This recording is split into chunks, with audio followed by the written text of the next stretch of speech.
The sacred classroom is the spiritual and pedagogical foundation of Creative School.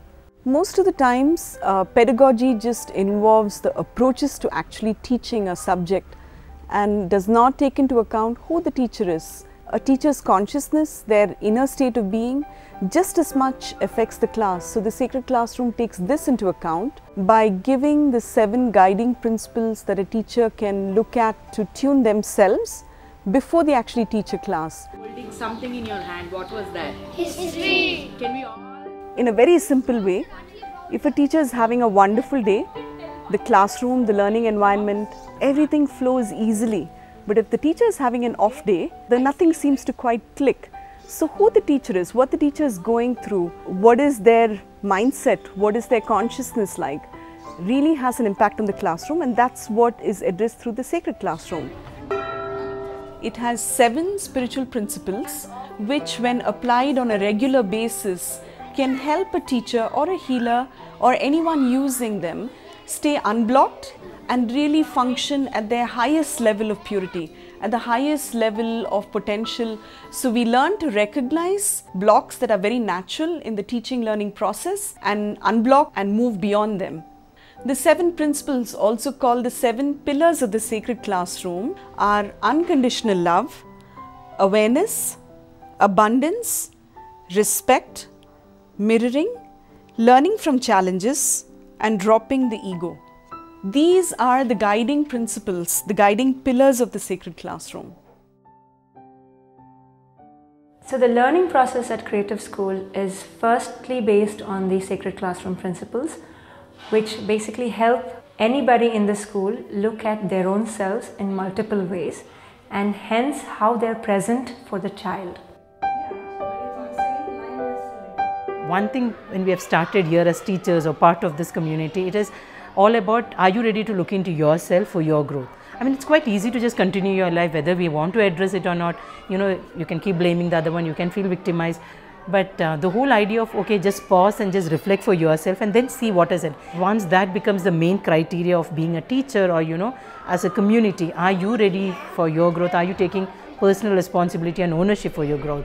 So I think that is something which has kept most of us moving. The sacred classroom, when it first started, was a way in which the teacher and the children tune in and harmonize themselves before actually diving into a lesson. So that's how it began. It began with the principles of unconditional love, abundance, and respect.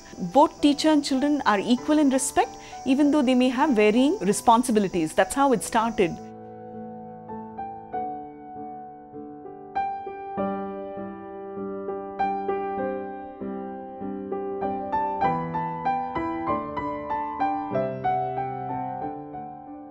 Unconditional love is the first pillar of the sacred classroom. Unconditional love is not blind love, but a very beautiful, aware love.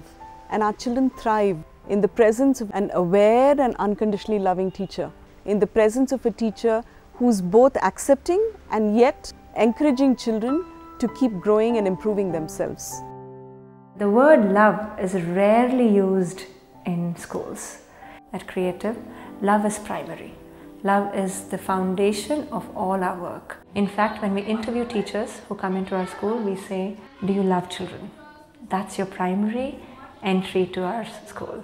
We look for credentials, but more than credentials, we look for the ability of the teacher to want to seek within and become a better human being themselves, and want to also be present for children with that loving energy.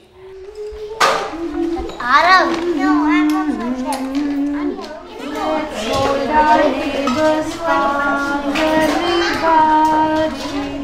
It is challenging sometimes when children know exactly what triggers you. They know how to push the right buttons. And just to be aware that, okay, I am getting majorly angry with this behavior of the child, to acknowledge it and then to develop that unconditional love for the child. That what is making this child behave like this? Why is this happening? And working from a space of awareness helps in being there for the child completely. We brand certain children as naughty and difficult. That doesn't help the child. No way it helps the child. It just helps the child stay in that bracket, maybe for the rest of the school years and even beyond. So here we help the child come out of it. And the first step for that is accepting the child. Unconditionally accepting the child. When I give a space for the child to do whatever the child is doing, with the child feeling that I love him no matter what, even if you're jumping here or screaming here, I still love you. That's a big gift you're giving the child.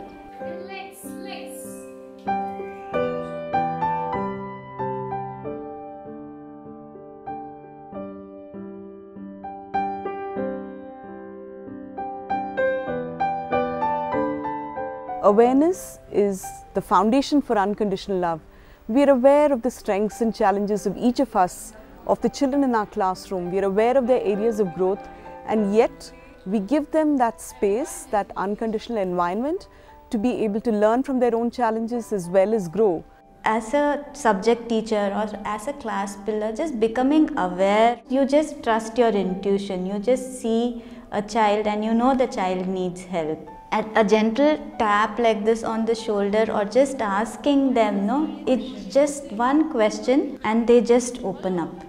Me as a parent, what am I giving into or what am I transferring to my child? So for me, like, I know if I have a acceptance issue with my child, and if I am not in complete acceptance of the scenario of where he is, I can see it reflecting in him. I know that he is in a path which he is completely empowered. There is a empowerment which I can transfer to him, and I take complete responsibility of whatever. If there's a breakdown in his rhythm, it is something which I am first responsible for. So that understanding and that consciousness and working with awareness is something which I have brought in value and meaning to my parenting.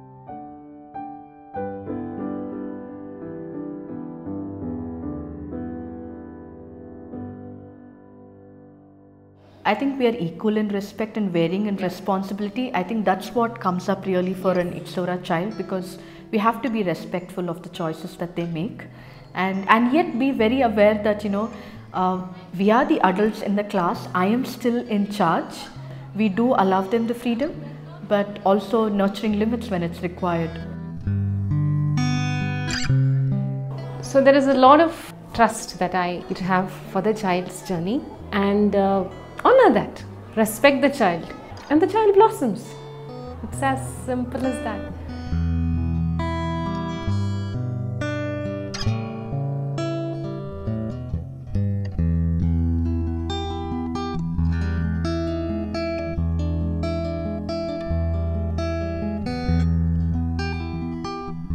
We are all God's creation. And the prosperity that exists in the universe is simply infinite, and that's already there inside us. At a very deep level, we are all connected to the universe. So then what is prosperity consciousness? It's a natural state of being, of connection with the infinite intelligence. It's an inner state where you feel expanded and you feel open to new possibilities. The principle of abundance is another very, very important and often ignored pillar inside a classroom. Abundance is a state of consciousness where we believe in any number of possibilities. Just because a child is at a particular state right now does not mean that they cannot grow, that they cannot change, and they cannot evolve into more possibilities. Being aware of where a child is today and yet always giving that space, that faith to a child that they can grow into wherever they need to grow into, is that beautiful consciousness of abundance. A teacher with abundance consciousness is a gift to a classroom. She always has faith in the many different possibilities inside a classroom, the many different areas of learning and growth for every child, and never ever gives up on children. Basically coming back to your innate abundance. That's all. We are all abundant. We are all rich and vast and infinite. Children know that best. We're just helping that stay that way. So sometimes something as simple as feeling stretched for time, you know, and it has been quite beautiful that when as a teacher we set the intention, there is abundance, you know, connecting to that idea that there is abundance of time. I can have a closing ceremony and we can clear up the place and keep it pristine, clean. That is really connecting to the abundance, which worked for me. And And sometimes just giving them that, okay, 5 minutes or 10 minutes for them to have a small break also helps. If I'm having a long class, then after half an hour or 45 minutes, I'll just tell them, okay, take a break now, pause, reflect, or just go have a walk. So in Sunflower, we do give them these options. And we consciously create space for the child to be able to interpret lessons in a way that makes sense to them. And as we do this inside the classroom, various different interpretations come, where we recognize different approaches to learning. We are also able to respect that different children may learn things in different ways. Prosperity can be in time, can be in love, the peace that you feel, in well-being. Anyway. Yeah. I'm seeing even prosperity in homework submissions of late. That children come to submit homework and some of them say, oh auntie, I forgot the homework. And I clearly know that the child has not done. So I'll be like, okay, so can you give it to me tomorrow? It's okay. As far as you're doing it happily, and I really want to show that I trust you completely, that yes, you haven't got your thing and you will be done with it. So that way I'm learning.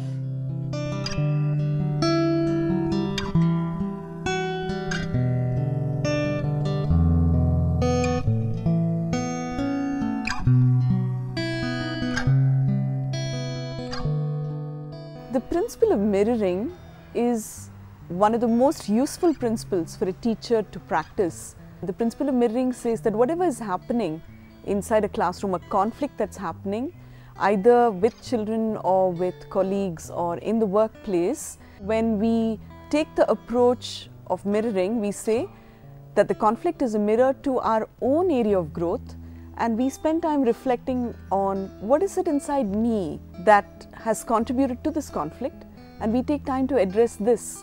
And often this can lead to really wonderful growth for the teacher. So this one particular instance where there was this one child in one of the younger grades. One of the days when I was not in this room, he was here and he literally mishandled many of the materials here. And I came in.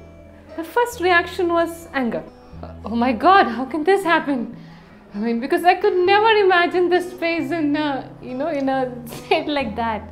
But somehow by grace, I just knew that this was a very special moment for me. My response at this moment is going to affect the child deeply. I mean, I felt I can make a very positive impact on him if I do the right thing at this moment, okay? And I can tell you, it wouldn't have been possible without the everyday practices I have been doing, Anger diffused just like that. It was just the initial thing. Together we cleared up everything, and I did tell him that this was not okay. We don't, handle things like this. But after that, my relationship with him changed. He's connecting to me. He's responding to me. And I learned from it. So there it is. And as individuals, we find that the challenges that we have at home could be mirrored with our own team members. So any challenges you're having some other sphere of life, it will pop up again here till we as adults are ready to work on it. So self-work helps us in empowering ourselves on working through the challenges we have in life. I connect with all the 7 sacred principles because I see they're all interconnected. A few years back, I was called the successful teacher. Once at the 4th batch of 10th standard, I couldn't do. And it was so hard for me to connect with the children. I saw incapability in children. I was blaming children. I was complaining about them. When I heard first time Jayashree telling me, whatever you are going through, the others mirror back. There is nothing outside. Everything is inside you. It shocked me. But whatever practices she said, I did it. It has helped me in my personal relationships at home and in school. I could see as I was healing, I was becoming lighter and lighter. We can never get enough, and every time we step up on the field, and everybody's hands go up, and they say red, and they say red. All the 7 principles of the sacred classroom have shown up in some form or the other. I like to refer to the fifth one on mirroring.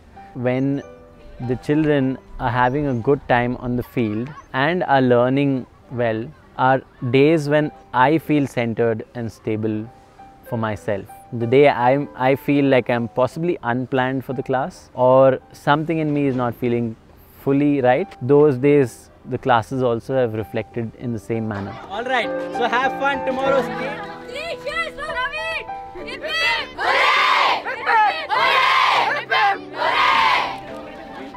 Mirroring, learning from challenges and dropping the ego are really there to guide us in our Sangha space, because often our co-teachers are very different human beings than us, and we need to learn how to get along, how to see the best in each other and learn from each other. And sometimes in a Sangha space we also challenge each other where each of us needs to grow. So the principles of mirroring, learning from challenges and dropping the ego are very much there to guide us as a Sangha.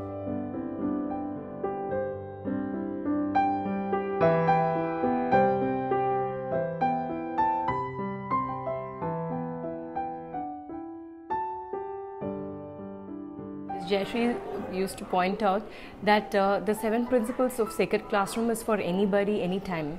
Children really trigger us at the points where we have to grow. Okay, I develop an ego that I have grown in this area. Oh wow, I've overcome this. Now it's all good to go. And we stay in that state for some time, and then goes the next challenge that comes in, and then we grow from it. Let's take a child who is very angry and he is just walking, dashing out of the classroom, right? And each one of us has various responses, and all our everybody is triggered. At that point of time, taking the Sacred Classroom book, the guide book, helps us to see which is the area that I'm blocked in. The moment we have cleared, the child is able to accept the consequence, and the teacher is just simply plainly executing it without having a charge. One of the kids in our class, we observed over 3 months that he was not using his agenda or using his journal. At one point he actually came and said, I don't find any use in the agenda or the journal. I just told the child, it's okay, then you give it back, you don't need it. So I had to work on my shock therapy and acknowledge that there is this child who completely rejected what I held on to with myself, saying that no, it's going to help you. So once we realized that, we walked back to him and said, it's okay. But if you feel the need for it, come back and ask for it and you will get it. It took 4 weeks. 4 weeks on the edge. Yeah. Come back and say that, Auntie, I need my agenda. So when he came back, I said, can you tell me why you need the agenda and the journal now?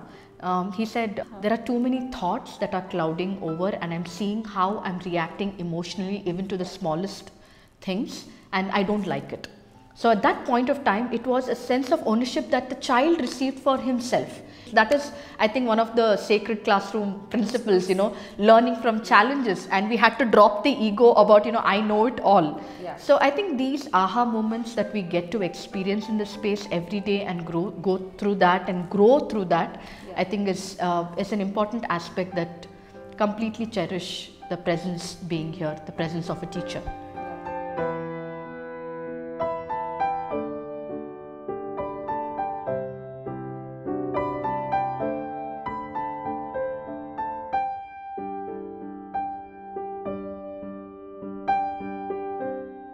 Our journey as teachers gives us many opportunities for becoming aware of our ego and learning to consciously drop it, keeping the larger vision for a compassionate classroom in mind.